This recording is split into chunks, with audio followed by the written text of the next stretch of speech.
My apology.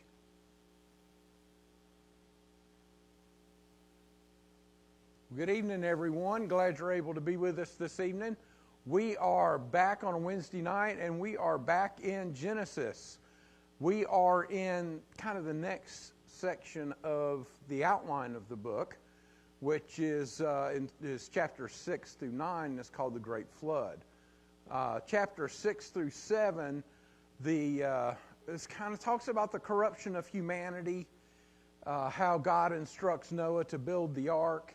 The flood waters cover the earth. And then in chapters 8 and 9, we're talking about the receding waters. Noah exits the ark. And God establishes a covenant with Noah sealed with a rainbow. So first of all, let us go ahead and read chapter 6. I'm going to stop a couple of times through it and to point out a few things, if you will. So, chapter 6, it's called a subtitle called Wickedness in the World. And it starts out, when human beings began to increase in number on the earth and daughters were born to them, the sons of God saw that the daughters of humans were beautiful, and they married any of them they chose. Then the Lord said, "My spirit is not content with humans forever, for they're mortal.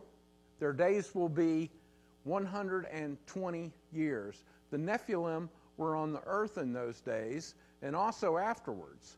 When the sons of God went to the daughters of humans and had children with them, they were the heroes of old, men of renown." So, sons of God, Nephilim, who were they? Well, two different main thoughts. Elsewhere in the Bible, sons of God refers to angels. Y'all probably familiar with that. There's several different thoughts and arguments who they were. Some also point to a line of men that were from Seth as the other. And it says, if you notice that the verses directly before chapter 6, verse 1 is chapter 5, verse 26, of course. But it says, Seth also had a son, and he named him Enosh. At that time, people began to call on the name of the Lord. So many scholars argue it's actually a Sethian line of men who were righteous. The other of these is the angels, of course, who took human form. However, they continue to argue, debate it, simply because we don't know. We don't know. The Nephilim, trying to get these pronunciations right. There are a few thoughts on this. If you look at the Hebrew root verb, nephal, means to fall. Under this root, Nephilim literally translates to fallen ones, or those who cause others to fall, i.e. like violent aggressors or invaders, something along those lines. Now, giants came from the Septuagint tradition. When ancient Jewish scholars translated the Hebrew Bible into Greek, that's what's called the Septuagint, and that was around the 3rd century BC. They rendered Nephilim as gigantes, or giants, or earthborn ones. This translation established a lot of the long-standing tradition as viewing them as physical giants. We also know from Numbers 13:33, when the Israelite spies went in and returned from scouting Canaan, they reported seeing giant inhabitants. And literally it says, "And there we saw the Nephilim, the sons of Anak, who come from the Nephilim. We seem to ourselves like grasshoppers, and so we seem to them." So there the term is used to describe extraordinarily tall or intimidating population of people living in Canaan. So which is it? We don't know. We don't know. Does it matter to our salvation through Jesus Christ? No, it doesn't. I know many would like to know the answers, and many find it interesting, as I do, but we just don't know. And it does not have any impact on our salvation either. So it's interesting we can talk about. It's something we can think about. Those are the two most logical things. All right. Anyway, back to Scripture. The Lord saw how great the wickedness of the human race had become on the earth, and that every inclination of the thoughts of the human heart was only evil all the time. The Lord regretted that he made human beings on the earth, and his heart was deeply troubled. So the Lord said, I will wipe from the face of the earth the human race I have created, and with them the animals, the birds, and the creatures that move along the ground. For I regret that I have made them. Then verse 8 says, but Noah found favor in the eyes of the Lord. I'm going to stop here a second. I'm like, wait a minute. God regretted making humans? Well, I want to ask a question. Have you ever had to do anything you regretted having to do, but to have what you want, you had to do it? Navigating a trade-off, if you will, a short-term compromise or regret is required sometimes to secure a long-term goal. In a lot of ways is a universal human experience as well. A few of the real-world examples, think about careers and finances. Being able to take a high-paying job, but it comes with high stress. Or being in a financial situation where you have to sell a cherished possession. Sometimes things happen. What about relationships? How about, have you ever been in a relationship you had to walk away from the relationship you still care about, but it's not good for you to be in that relationship? How about enforcing maybe strict boundaries with family? People that are pushing you and you have to stop. Sadly, many of us here are familiar with undergoing painful or disruptive medical practices. One could also think moving away from your hometown. You really want a job in this field, but the only way to get it is to take a job across the country. So you have to do something you don't want to get to the end goal, if you will. For God to be able to choose the people that choose him, he had to make people. But yet sin caused a lot of problems. All right, let's go back to chapter 6, verse 9. It says, this is the account of Noah and his family. Noah was a righteous man, blameless among the peoples of this time, and he walked faithfully with God.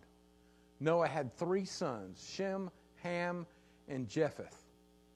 Now the earth was corrupt in God's sight and was full of violence. God saw how corrupt the earth had become, for all the people on earth had corrupted their ways. So God said to Noah, I am going to put an end to all people, for the earth is filled with violence because of them. I'm surely going to destroy both them and the earth. So make yourself an ark of cypress wood. That's what it says in the NIV. It's also referred to as gopher wood. Make rooms in it and coat it with pitch inside and out. This is how you are to build it. The ark is to be 300 cubits long, 50 cubits wide, and 30 cubits high. Make a roof for it, leaving below the roof an opening of 1 cubit high all around. Put a door in the side of the ark and make lower, middle, and upper decks. I'm going to bring floodwaters on the earth to destroy all life under the heavens, even creatures that has the breath, every creature that has the breath of life in it. Everything on earth will perish. Notice he says there, everything on earth will perish. But I will establish my covenant with you, and you will enter the ark, you and your sons and your wife and your sons' wives with you. You are to bring into the ark 2 of all living creatures, male and female, and to keep them alive with you. 2 of every kind of bird, of every kind of animal, of every kind of creature that moves along the ground will come to you to be kept alive.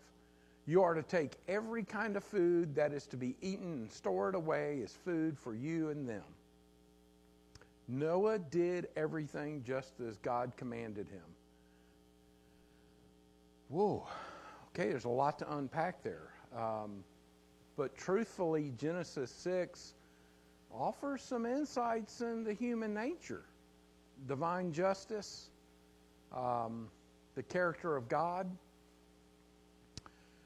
Some of the key lessons we should think about is, well, first of all, let's talk about the reality and gravity of sin. The narrative illustrates how quickly corruption can spread when humanity turns away from God. We know that today. We see that today. And it should also serve as a reminder to the serious consequences of sin and moral compromise. But you know, the one also God's grief and perfect justice, though. He didn't destroy the righteous. It says, you know, God's response to wickedness reflects both sorrow over human suffering and sin and his holy commitment to uphold justice. And, you know, it demonstrates that God does not turn a blind eye to wrongdoing, but also he didn't punish the righteous at the same time. We can also think about when all of this was happening. We can think about God's grace amidst the judgment. Even in a time of widespread corruption, Noah, as it says, found favor in the eyes of the Lord. That was Genesis 6:8.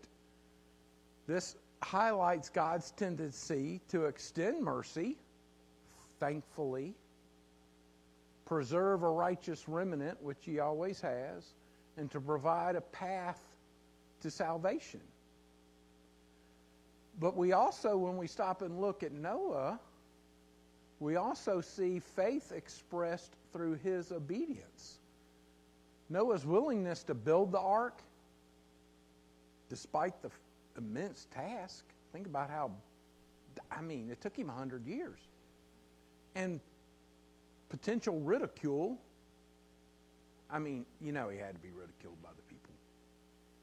That all exemplifies actively trusting God and having trusting obedience. True faith is demonstrated by acting on God's word, even when the outcome is not guaranteed, or even when the outcome is uncertain.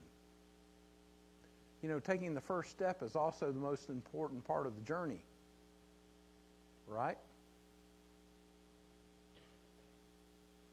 We can all eat a bite. We can all eat an elephant if we take one bite at a time. Consider that, if you will, when we think about what we're willing to do. Now, also a lot of people talk about, the ark being in the water, and it's a prefigurement of Christ and salvation. The ark acts as a powerful symbol of refuge there. Just as the ark saved Noah's family from the floodwaters, Jesus Christ offers ultimate salvation and refuge from the consequences of sin for those who trust in him. The ark is what saved Noah. Baptism, the water, is what the final step in what saves us. Now, we're going to see here in just a minute. I'm going to jump into chapter 7 tonight and read through it, but there's some differences between the accounts. One of them is counting clean versus unclean animals. Some readers note an apparent tension or discrepancy between Genesis 19, take 2 of every kind, and Genesis 7:2, taking several pairs of clean animals and 2 of unclean. All right, some scholars debate whether this represents different literary sources woven together or a general command followed by a more specific ceremonial instructions. We'll talk about that a little bit here more as we get into it. But another thing that people talk a lot about was, what about the relationship to this chapter 6 and the relationship to the Epic of Gilgamesh? Who has heard of that? Well, there's a lot of similarities between the Genesis flood narrative and the older Mesopotamian myths, such as the Epic of Gilgamesh and the Artatheus epic. They spark ongoing debate, to be blunt, over whether Genesis adopted existing flood traditions or if both preserve memories of an historical event. The Epic of Gilgamesh was written in stages from around 2100 to 1200 BC in ancient Mesopotamia. The earliest written form began as separate Samaritan poems around 2100 BC, or at least that's what they say. While the unified Babylonian version that we have on clay tablets was composed around 1800 to 1200 BC. Now, we dated Genesis at the beginning of this. In traditional dating, the writing dates back to the period of the Exodus, which we know, which typically placed around the 15th to 13th century BCE. There you go. I'll get back to it. Don't worry. Some of the other things that people wanted to say, here's a problem with it. And some of you have been to the Ark Encounter may understand what I'm saying here. There are people that don't want to believe it. They argue about the capacity of the Ark and the feasibility. They frequently debate how a wooden vessel on a specified dimension, 300 cubits by 50 cubits by 30 cubits, could hold, feed, and care for thousands of animal species for over a year. There's a couple things we need to remember. First of all, who said they were adult animals? How do we know they were adult? We don't. They could have been younglings, basically. Did it say they had to store all of the food or take enough for all of them? Could God not have helped? Then the other question, who said it was literally one of every animal we have now on earth? Because I can guarantee you that's not what it was. Consider, if you will, selective breeding. What happens today? What animals do we have today that weren't necessarily back then? Who knows what a liger is? It's a cross between a tiger and a lion. A mule, cross between a donkey and a horse. I catch a bunch of hybrid bass. That's a cross between a striped bass and a white bass. Who's ever heard of a zonkey? A zonkey. It's a cross between a zebra and a donkey. This one I never knew about, though. Who has heard of a wolfen? That's a cross between a killer whale and a bottlenose dolphin. Any of you ever heard of a growler bear? It's a cross between a grizzly and a polar bear. This is another one I hadn't heard of.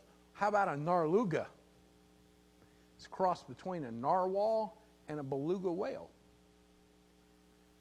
What I'm trying to get at here is, did they really need a horse, donkey, and zebra?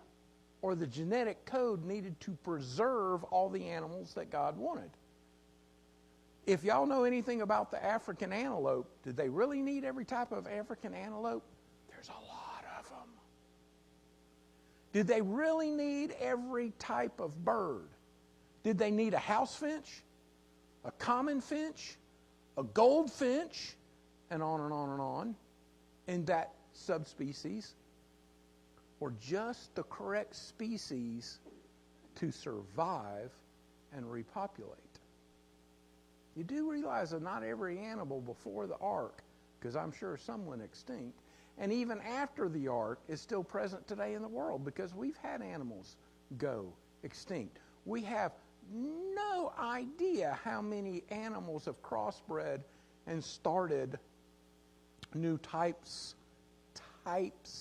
of that type of animal. Think about cats. How many different types of cats there are? But they're all related. You think about the branch tree of all life and everything. We're talking about, do you need two of this branch?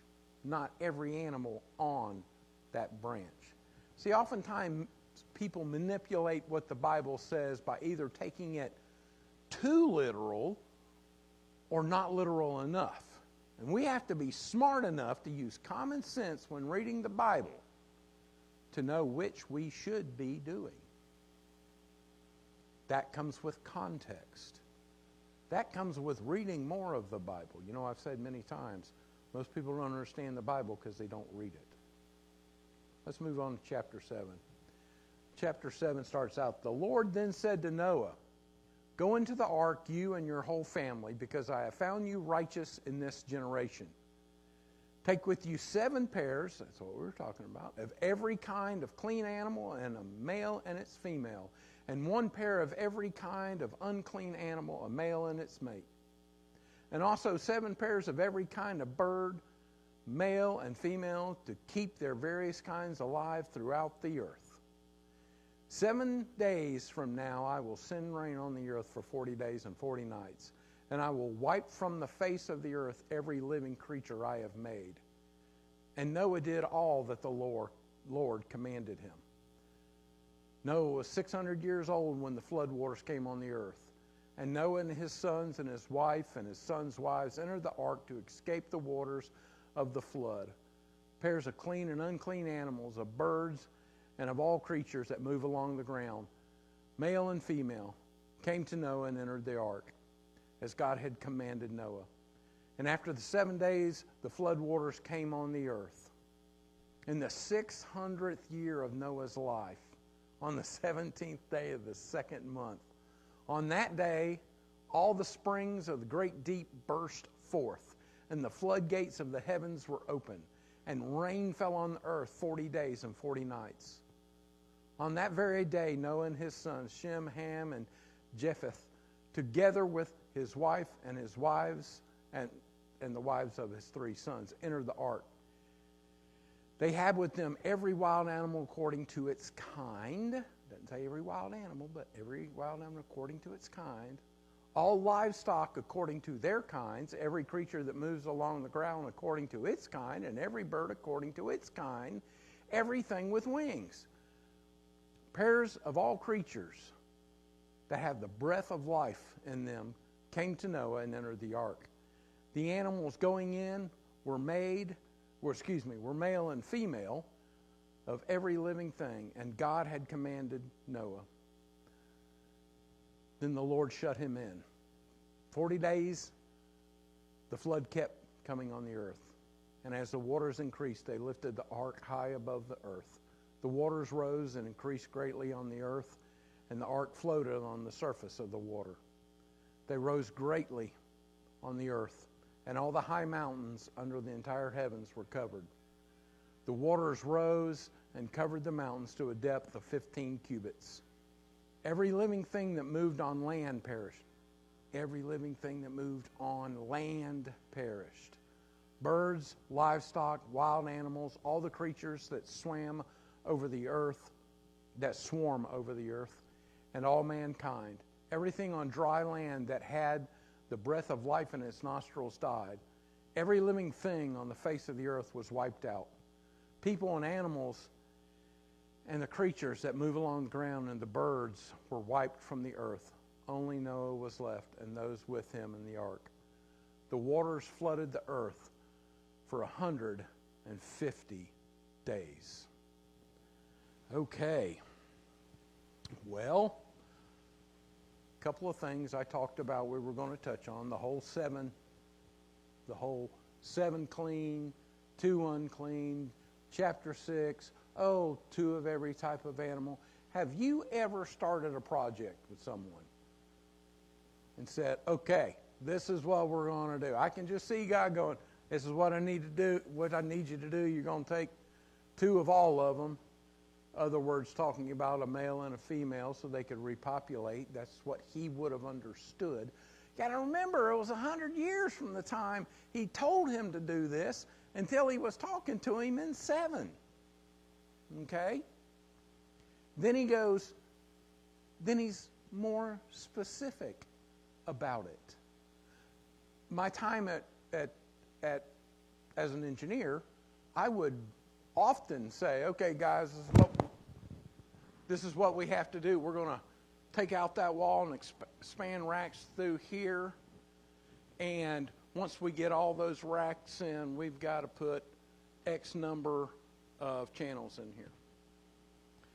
Well, okay, fine. So they'd start doing all that stuff and get everything ready. About the time we start to get ready, they don't know. I've been buying all this equipment, doing all these drawings and everything, getting everything ready. I'll lay it all out. Okay, here we go, guys. Here's the details of what we're going to do. See, one was a 10,000-foot explanation going, this is what we're going to do. All right, now you've gotten us to the point where we can start the next phase. Now here's the actual details. That's one way to talk about the difference between chapter 6 and chapter 7. Personally, makes sense to me, but not to you. That's okay. Let's talk about it. We'll do some Googling. We'll do some reading. We'll do some figuring out. Maybe even some YouTube videos. Who knows? But we also need to make sure everything that's said in those things does not contradict what the Bible actually says.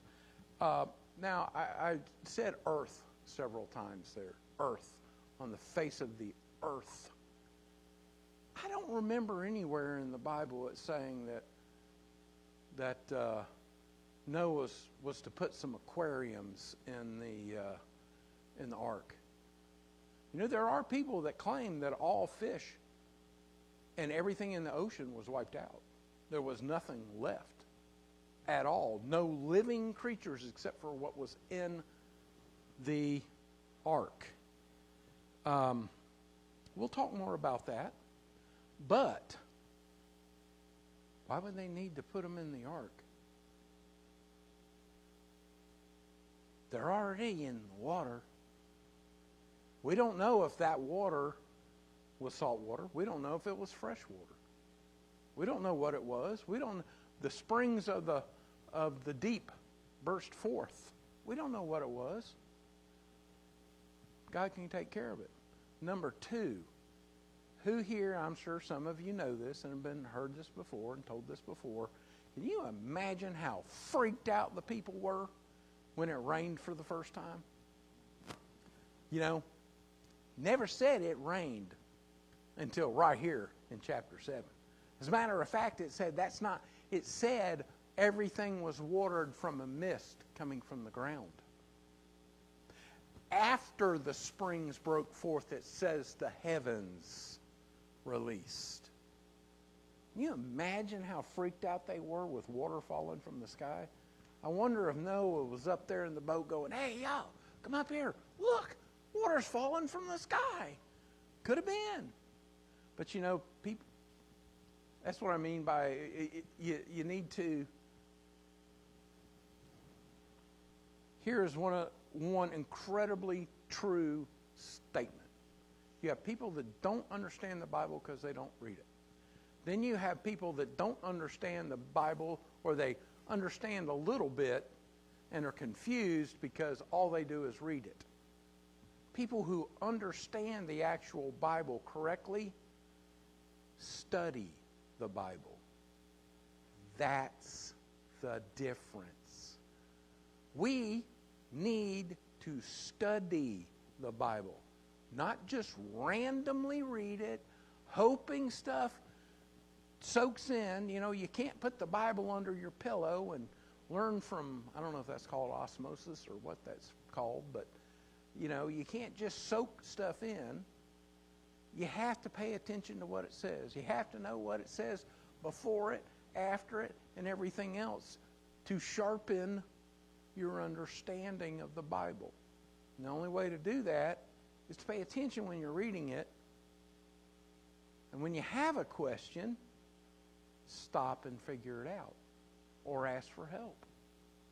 You know, that's what we need to be doing.